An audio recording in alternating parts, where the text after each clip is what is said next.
श्री, अरे ये ना, ये.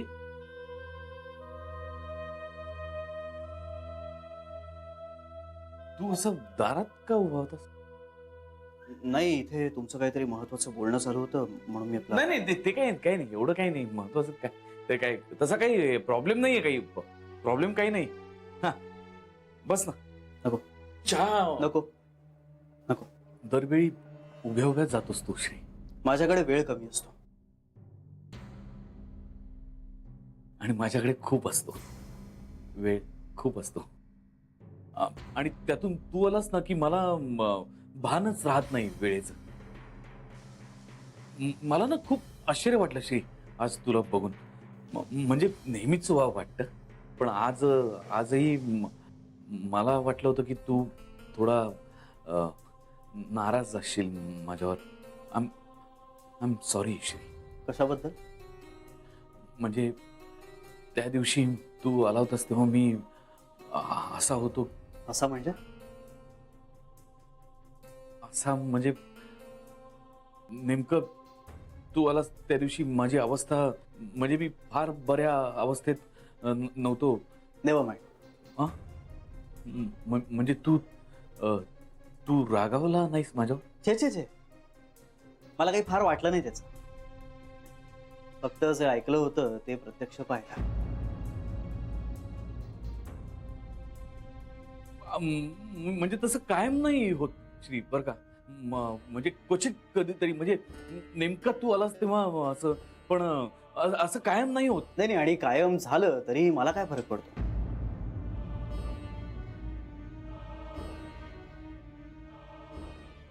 तुमच्या कुकीज आवडल्या? आणू? इनफॅक्ट माझा एक मित्र आहे, त्याची एक कंपनी, तो त्या कंपनीमध्ये बेकरी प्रॉडक्ट्स मॅन्युफॅक्चर करतो. त्यांनी तुम्हाला जॉब ऑफर केलाय.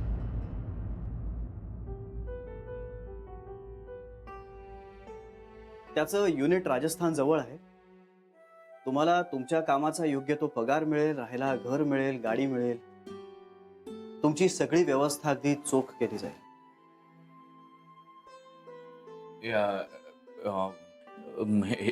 हे तू मला म्हणजे माझ्यासाठी सांगतोस? हो, जॉब तुम्हाला ऑफर केलाय. मला जॉब का?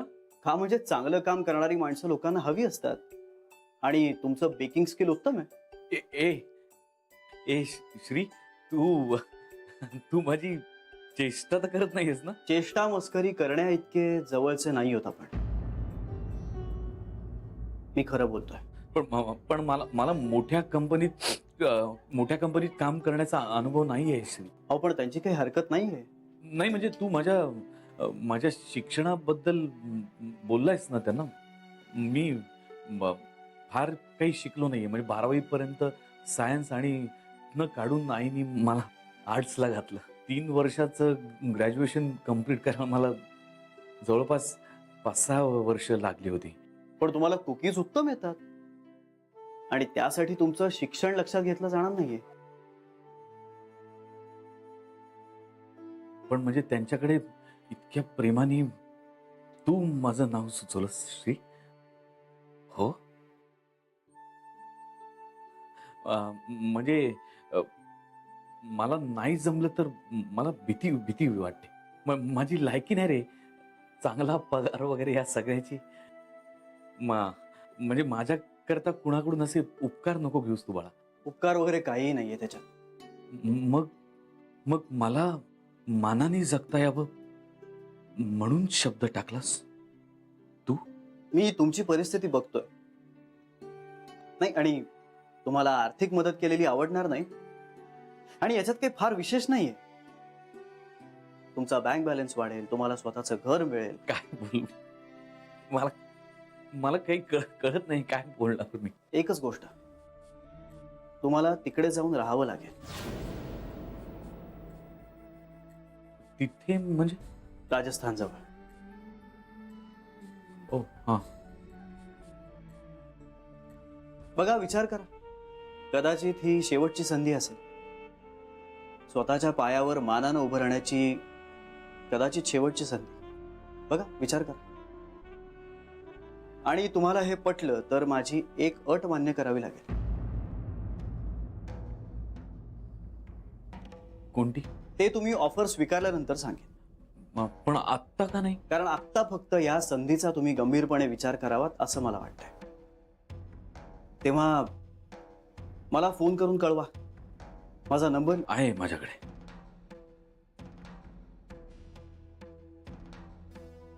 अरे मी काका आहे तुझा. ऑफिसचाही तोही आहे. ठीक आहे. मग ऑफिसच्याच नंबरवरती कळवा मला. तुमच्या पॉझिटिव्ह उत्तराची वाट बघतोय.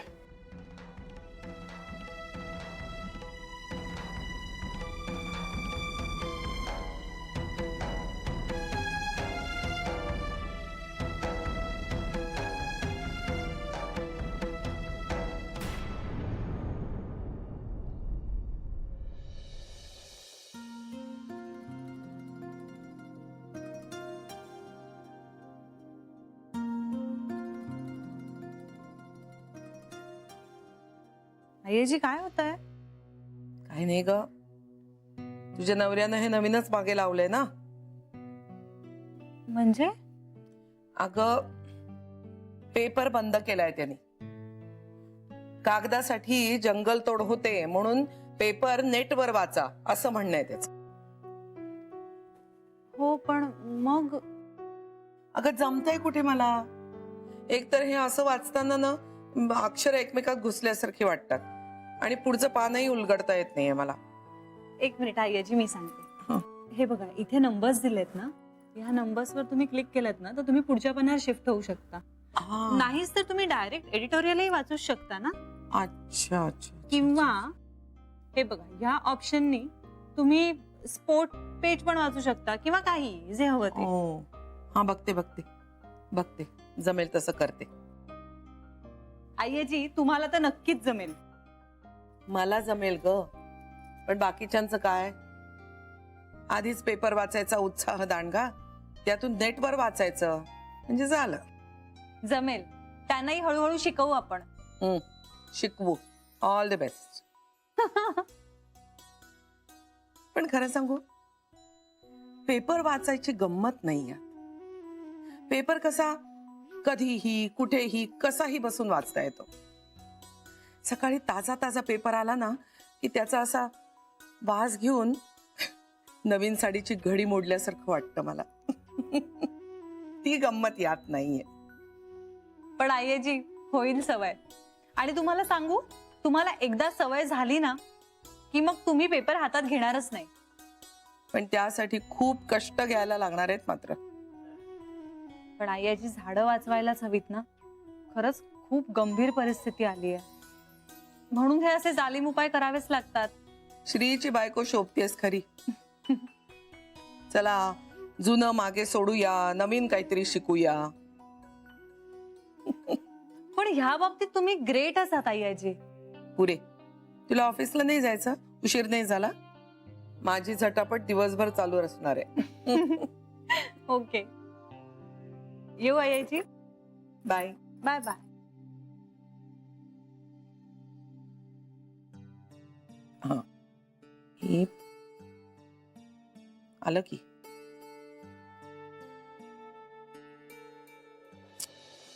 साहेब, मसाल्यांचा सप्लाय कमी पडतोय. आमच्यासारख्या छोट्या क्लायंटकडे मोठ्या स्टोरेजची सोय नसते ना. शिवाय काय होतं की पावसाळ्यात मसाले खराब होण्याची दाट शक्यता असते. तर त्या बाबतीत आपण आत्ताच विचार काही केला ना तर बरं होईल. पण म्हणजे तुम्हाला कमी माल जास्त वेळा प्रोव्हाइड करायचा आहे, राईट? हो साहेब. पण म्हणजे ट्रान्सपोर्टेशनचाही खर्च वाढणार. एवढा उठाव आहे का तिकडे मालाला? आमच्याकडे आहे साहेब, आमच्या भागात नॉन मराठी माणसं खूप राहतात, त्यामुळे सिलेक्टेड कस्टमर असतात आणि ते वर्षानुवर्षे आहेत. त्यांना नाराज करणं आम्हाला नाही परवडत. नाही, पण त्याचं काय ना, आता उन्हाळा येतोय, त्यामुळे आमचं सगळं कॉन्सन्ट्रेशन सध्या आंब्याचे पदार्थ आणि सरबतांवर आहे. शिवाय मसाले वगैरे वाळवण्याचं हे काम सुरू झालेलं आहे. आपण हे सगळं जर आधी बोललो असतो ना तर काहीतरी वर्कआउट करता आलं असतं. बट मी बघतो काहीतरी करता येईल, वर्कआउट होईल. सर,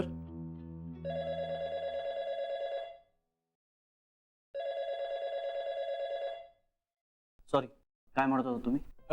सर, या दोघांचं कॉन्ट्रॅक्ट आता संपलेलं आहे, ते रिन्यू करावं लागेल. यांचं म्हणणं असं आहे सर की जर आपण त्यांना एक्स्ट्रा मालाची ऑर्डर दिली तर ते रिन्यू करतील. नाही म्हणजे साहेब,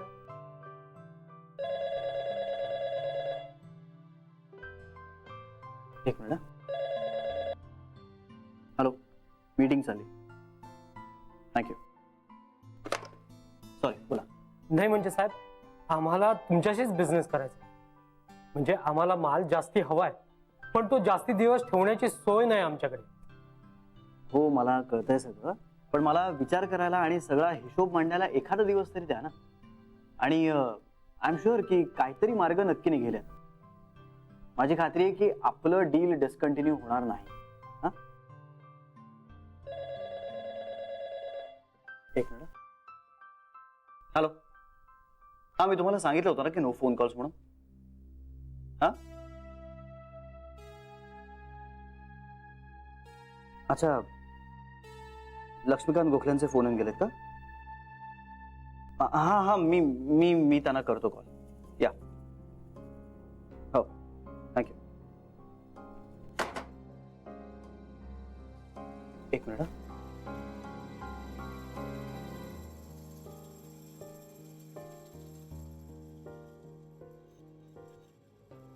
सर, आपण ही मीटिंग रिशेड्यूल करूयात का? हा, काही हरकत नाही आहे. Okay sir. एक्सक्यूज मी, काय आहे की उद्या आपल्याला आमच्या ऑफिसकडून फोन येईल.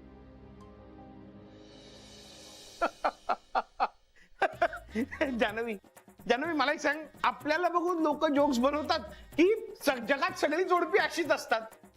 सर, माझा या बाबतीतला अनुभव कमी आहे, पण सगळीकडे साधारण सारखीच परिस्थिती असेल.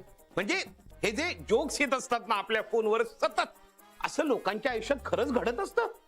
घडत असेल आणि थोडीफार अतिशयोक्ती सुद्धा असेल. नाही नाही, असणारच. आता हा विनोद बघा, एक बाई आपल्या नवऱ्यावर अत्यंत चिडलेली असते. हे आमच्या घरात नेहमीच असतं नाही का? काय वेगळं त्याच्यात? ती आपल्या नवऱ्याला चिडून म्हणते की गेले 2 तास मी फक्त एकटीच बोलतेय, तुम्ही काहीच बोलत नाही, फक्त दर 10 मिनिटांनी एक जांभई देताय, इतके साधे मॅनर्स नाहीत तुम्हाला. तो बापुडवाणा नवरा म्हणतो, अगं दर 10 मिनिटांनी मी बोलण्याचा प्रयत्न करण्यासाठी तोंड उघडतोय, पण तू मला बोलूच देत नाहीस, त्यामुळे मी तोंड बंद करतो आणि तुला वाटतं की मी जांभई देतोय. तुला सांगतो जानवी, अगदी आमच्या घरात कॅमेरा लावून शूट केल्यासारखा विनोद आहे.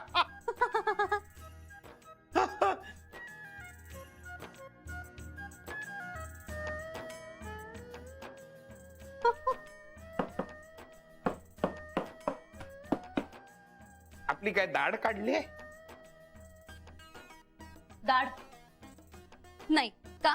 नाही काय आहे? आपण काही बोलत नाही, आपण हसत नाही, अशा बसलाय तर मला वाटलं काय दाढ दुखते की काय, कारण अशा फालतू विनोदावर आपण पहिल्यांदा हसता का? आपल्याला टेन्शन आलंय, कुठल्या तरी 2 कस्टमरशी फुटकळ कामं आपल्याला संध्याकाळपर्यंत करून द्यायचे म्हणून आपण गप्प आहात?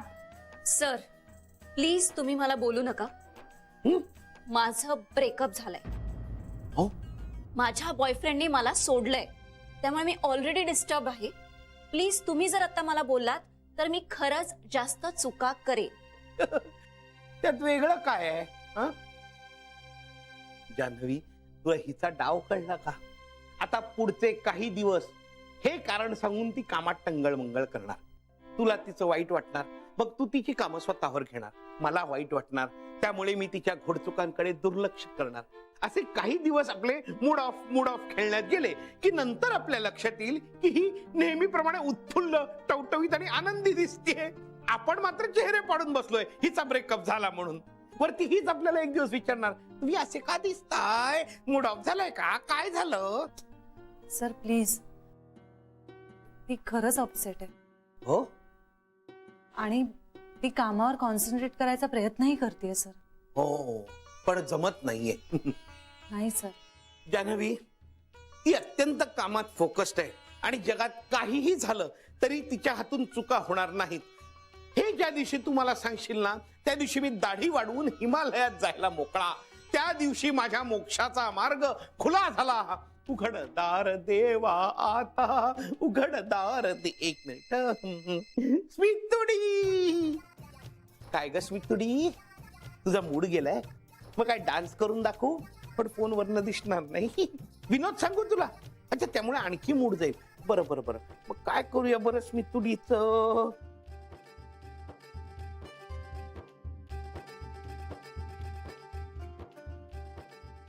मी यांची बोलणी का खाते ना तेच कळत नाही मला. कारण ते प्रेमळही आहे आणि मुळात तू चांगलं काम करावंस असं वाटतं त्यांना, आणि तुला त्यांच्याकडून खूप काही शिकायलाही मिळतं. शिकायला मिळतं ना. आपल्या स्पाऊसशी कसं वागू नये हे शिकते मी. त्यांची बायको त्यांच्याशी जसं वागते ना ते अगदी बरोबरच करते.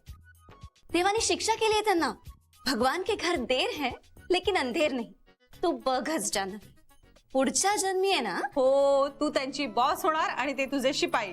माहितीये मला. तथाच तू म्हण.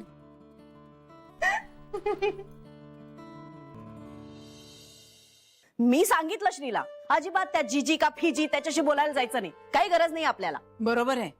अगं इतकं गोड पोर आपलं, कोणाशी आपुलकीने बोलायला गेलं तर त्याच्यावरच डाफरायचं म्हणजे काय? अगं आणि आपला श्री ग किती गोड आहे तो.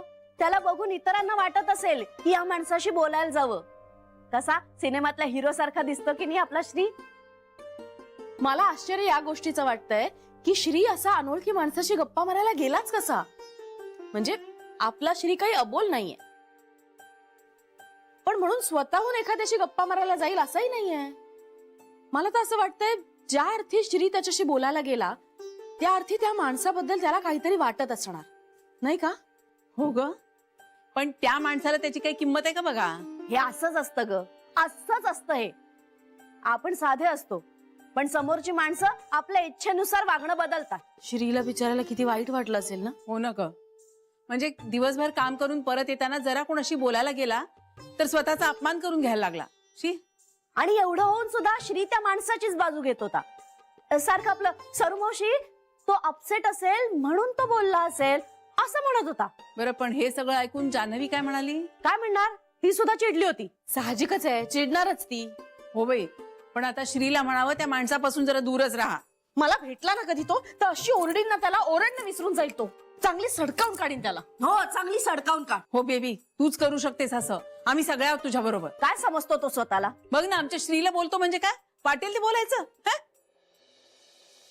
शरयू, अगं मटाराच्या करंजा जमणार नसतील तर पॅटीसही चालतील ना. मी आपलं उगाच म्हणाले. आई मी करते करंजा. बरं, कणकेच्या करणार आहेस का रव्या मैद्याच्या? रवा मैदा. हा, तेच म्हटलं. कणकेच्या केल्या तर ऐनवेळी करायला लागतात, नाहीतर मऊ पडतात. हो आई. शरयू, हं? यावर कधी कधी छान रेसिपीज मिळतात बघ. आपण एकदा मुगाच्या डाळीचा हलवा करूया. जान्हवीला विचार, आवडतो का तिला.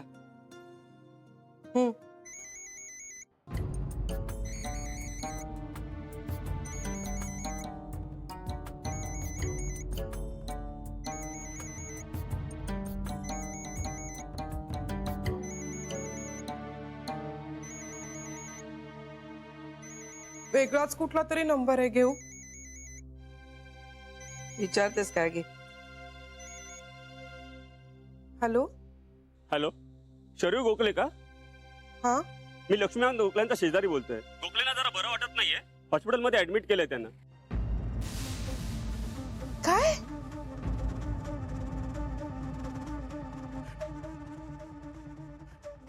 मायग्रेनचा अटॅक आलाय त्यांना. हो का? बरं बरं. तुम्ही येताय ना दवाखान्यात?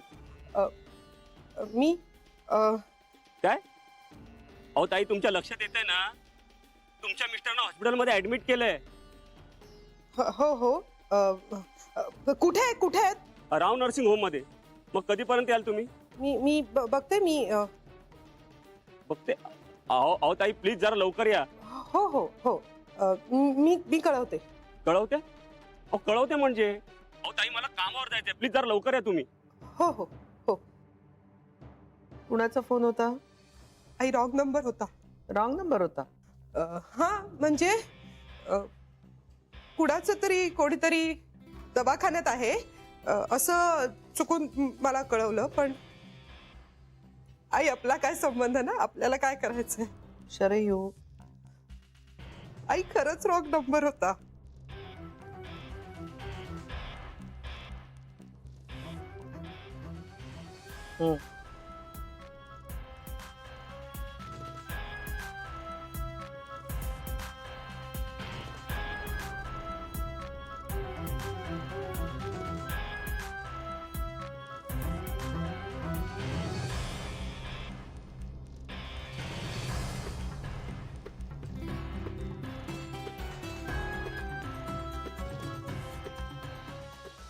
सर सॉरी, पण आम्हाला परमनंट ऍड्रेसचं काहीतरी प्रूफ लागेलच. ऍक्च्युली कसं असतं, ओव्हरसीज असलेल्यांचे डॉक्युमेंट जास्त काटेकोरपणे तपासले जातात. हवं तर मी माझं एम्प्लॉई कार्ड दाखवतो तुम्हाला. तसं नाही सर, पण भारतातलं काहीतरी प्रूफ लागेलच ना. एक मिनिट. हॅलो, विजय सहकारी बँक. हो, 15 मिनिटात पाठवा. ओके. सॉरी, मला हे डॉक्युमेंट्स नाही घेता येणार. तुम्ही हवं तर आमच्या ब्रांच मॅनेजरशी बोलून घ्या ना.